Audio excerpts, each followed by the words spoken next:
কেন? এতে খারাপের কি আছে? খারাপের তো কিছু নেই। গুনগুন, যা বললে বললে, আর যেন এই কথা না শুনি। এবার একটু নর্মাল হও। আমি তো বললাম এটা প্ল্যান করে হয়নি।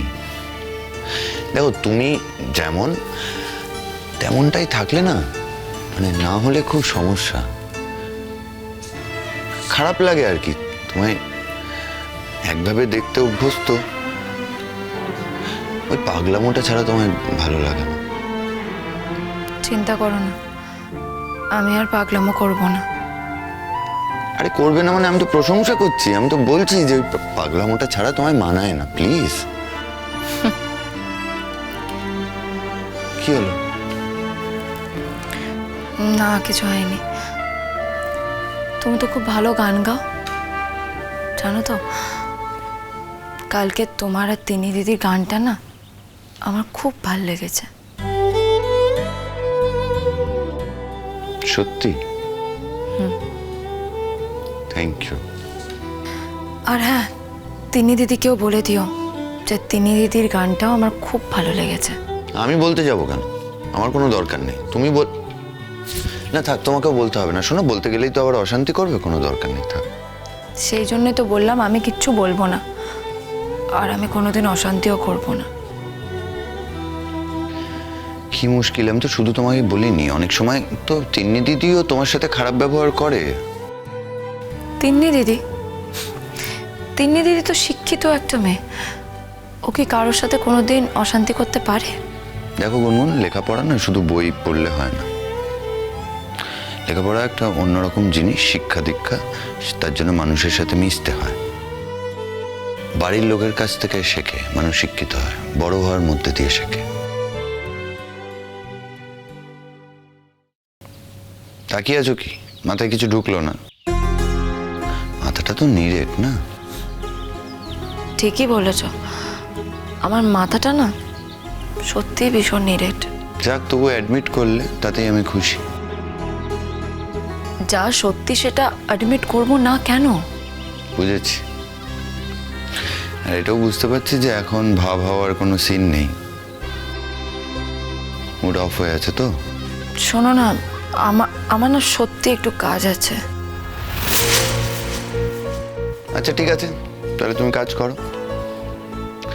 অবশ্য একটা কথা জেনে রাখো, লেখাপড়ার অজুহাতে বলছো বলে একটু রাগ করছি না, বরং ভালোই লাগছে। এটা যদি অন্য কারণে বলতে, আমায় চলে যেতে, তাহলে আমি খুব রাগ করতাম। যাই হোক, আধ ঘন্টা পর আসছি, কাজ সেরে ফেলো। টাটা।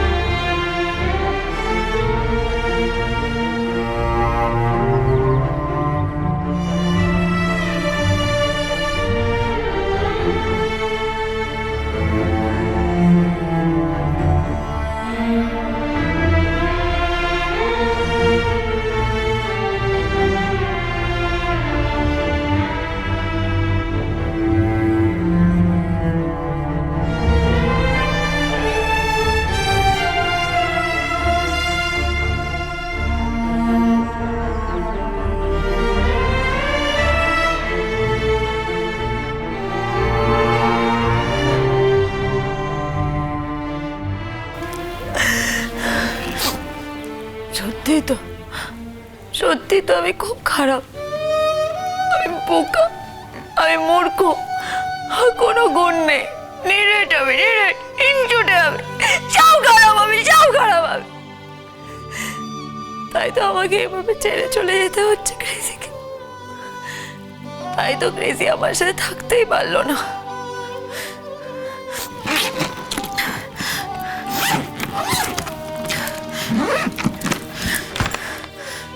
কিন্তু এবার থাকবে, এবার এমন একজনের সাথে থাকবে যার গুণ আছে, যে লেখাপড়াও জানে, যে খুব ভালো, তার সাথে ঠিক থাকতে পারবে, তিন্নি দিদির সাথে ঠিক থাকতে পারবে। আর এমনিতেই তো তিন্নি দিদি খুব ভালোবাসে ক্রেজিকে, ক্রেজিও ভালোবাসবে।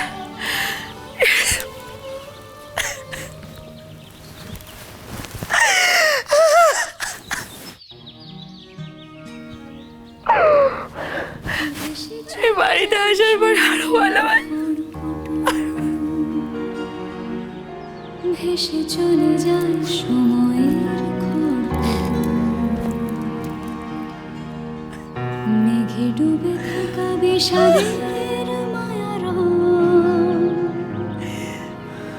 ঘর বাড়ি জুড়ে বহু জন্মের ধুলো।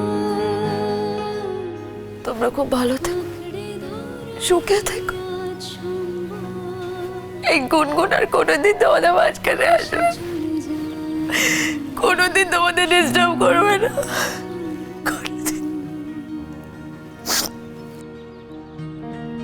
কবে ডুবে গেছে গধূলির চরাচর, আকাশে উড়তো সোনালি ডানার চিল। কবে ডুবে গেছে গধূলির চরাচর, আকাশে উড়তো সোনালি ডানার চিল। হাওয়া বদলের গল্পের হাত ধরে শব্দরা খুঁজে হারানো তুমি খড়কুটো খড়কুটো স্রোতে ভেসে যায় খড়কুটো।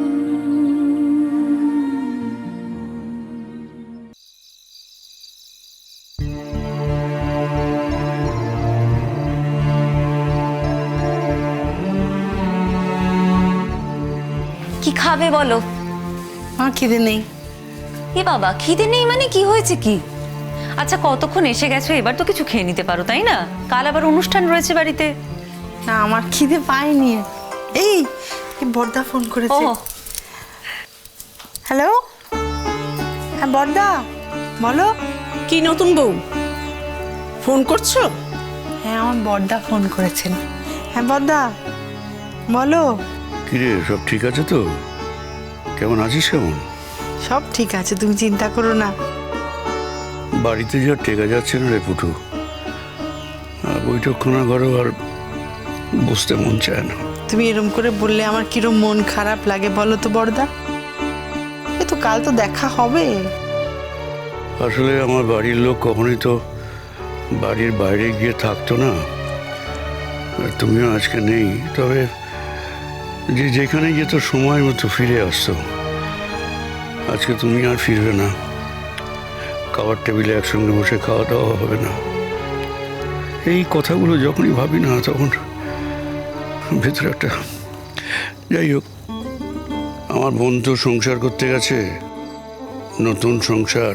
আমার এসব কথা বলা তো শোভা পায় না, কিন্তু মন যে মানে না রে পুটু। যখন চিনির বিয়ে হয়ে চলে যায়, তখন ঠিক এইরকম কষ্টটাই হয়েছিল। কিন্তু আমার জামাই, সে এতটাই ইন্টেলিজেন্ট, আমার এই কষ্টটা বুঝতে দেয়নি। সে বুঝতে পেরেছিল যে শেকড় থেকে গাছটা উপড়ে নিয়ে গেলে গাছটাই আর বাঁচবে না, শেকড়ের তো টান ধরবে। তাই সে ঘুরিয়ে ফিরিয়ে এমনভাবে মেয়েকে নিয়ে আসে যে কোনোদিন বুঝতেও দেয়নি যে চিনিটার বিয়ে হয়েছে। কিন্তু তোমাকে তো তা করলে চলবে না বোন। চিনির বয়স অল্প, তাছাড়া তার শ্বশুর শাশুড়ি তাকে সমর্থন দেয়। তোমার তো নিজের সংসার।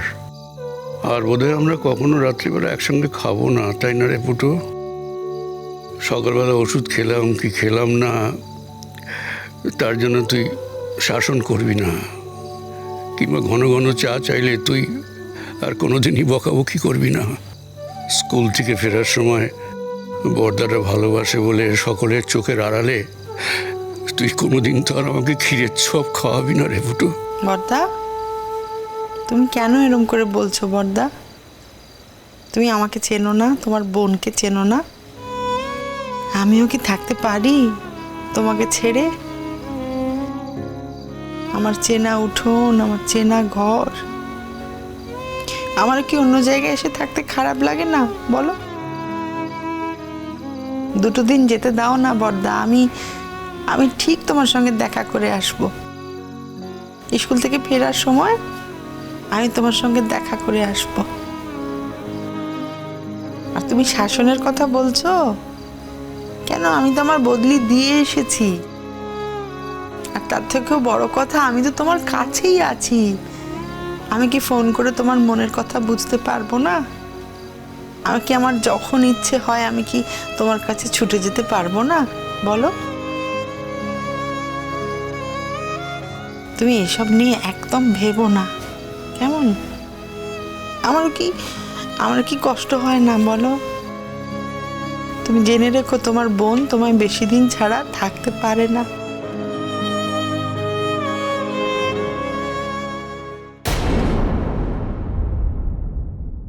মেঘমালাদি, আমার মনে হয় কি তুমি বোধহয় খেয়াল করনি যে আজকে তোমাদের কাল রাত্রি।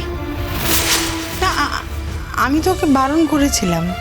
একটা রাত, এই একটা রাতে তুমি ধৈর্য রাখতে পারলে না। ফুটফুট